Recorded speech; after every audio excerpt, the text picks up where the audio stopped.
saya Jenisa Tasya Kamila dengan NIM 2004-153.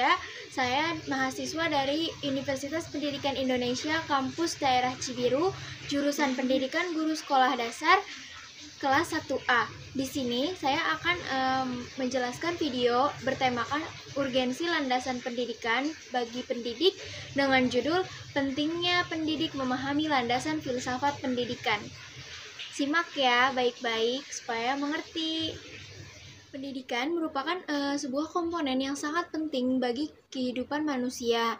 Nah, gagasan dan pelaksanaan pendidikan ini tuh selalu dinamis sesuai dengan dinamika manusia dan masyarakatnya. Dari dahulu sampai nanti di masa depan pun, pendidikan itu akan selalu mengalami yang namanya perkembangan seiring dengan perkembangan sosial budaya dan perkembangan iptek. Pemikiran-pemikiran baru yang membawa pembaharuan sebuah pendidikan itu disebut dengan aliran-aliran pendidikan. Nah, aliran-aliran ini yang harus dipahami oleh setiap calon pendidik, khususnya guru sekolah dasar, karena guru sekolah dasar merupakan calon pendidik utama dari segala pendidikan. Pemahaman itulah yang akan membekali calon pendidik dengan wawasan kesejarahan, yakni kemampuan memahami kaitan antara pengalaman-pengalaman masa lampau, tuntutan, dan kebutuhan masa kini, serta perkiraan atau antisipasi di masa yang akan datang. Nah, oleh karena itu, begitu pentingnya mempelajari dan memahami landasan filsafat pendidikan dengan berbagai macam aliran-aliran pendidikan di dalamnya, baik aliran pendidikan bersifat klasik maupun modern. Nah, yang dapat memberikan sebuah dasar pemikiran dalam pengambilan suatu keputusan, bertindak, dan mengevaluasi kegiatan pendidikan di dalam sekolah dengan tepat dan baik. Nah, landasan filsafat pendidikan ini tuh bersumber dari berbagai pandangan dalam perkembangan di dunia pendidikan, menyangkut keyakinan hakikat manusia, keyakinan tentang sumber nilai, keyakinan mengenai hakikat pengetahuan, dan tentang kehidupan yang lebih baik dijalankan. Aliran filsafat pendidikan yang saat ini kita kenal yaitu idealisme, realisme, premialisme, esensialisme, pragmatisme, progresivisme, dan yang terakhir adalah eksistensialisme. Landasan filsafat pendidikan ini tuh merupakan landasan yang berkaitan dengan makna atau hakikat pendidikan itu sendiri, yang berusaha untuk menelaah masalah-masalah pokok seperti apakah pendidikan itu, mengapa sih pendidikan itu penting, dan apa yang seharusnya menjadi tujuan dari pendidikan itu, dan lain sebagainya. Landasan filosofis adalah landasan yang berdasarkan atau bersifat filsafat atau falsafah.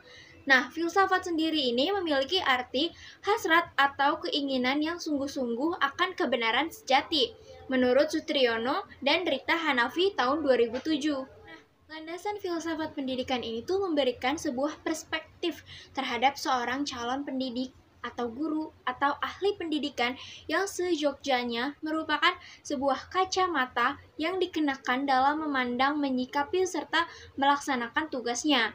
Oleh karena itu, maka seorang calon guru, pendidik, atau ahli pendidikan harusnya dibentuk bukan hanya mempelajari tentang ilmu kependidikan, namun juga perlu memiliki landasan filsafat, sejarah, dan teori-teori pendidikan, sehingga mereka dapat memadukan dengan konsep-konsep, prinsip-prinsip, serta pendekatan-pendekatan terhadap kegiatan konseptual pendidikan. Jadi, apa ya kesimpulan dari semua ini?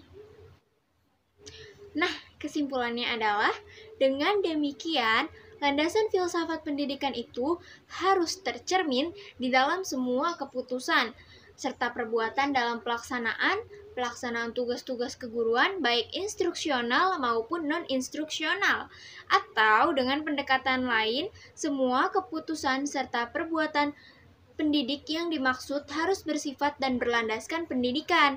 Akhirnya, sebagai pekerja profesional, pendidik dan tenaga kependidikan harus memperoleh persiapan prajabatan guru dan tenaga kependidikan yang memang harus dilandasi oleh seperangkat asumsi filosofis yang pada hakikatnya merupakan penjabaran dari konsep-konsep atau prinsip-prinsip yang lebih tepat daripada landasan ilmiah pendidikan dan ilmu pendidikan.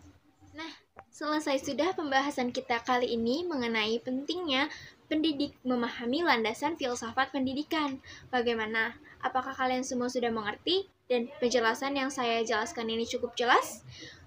Sekian penjelasan dari saya. Mohon maaf apabila ada salah-salah kata dalam menjelaskan, karena saya pun tak luput dari kekurangan, dan yang sempurna itu hanya Allah Subhanahu wa Ta'ala. Sekian, wassalamualaikum warahmatullahi wabarakatuh. Bye bye, sampai jumpa lagi.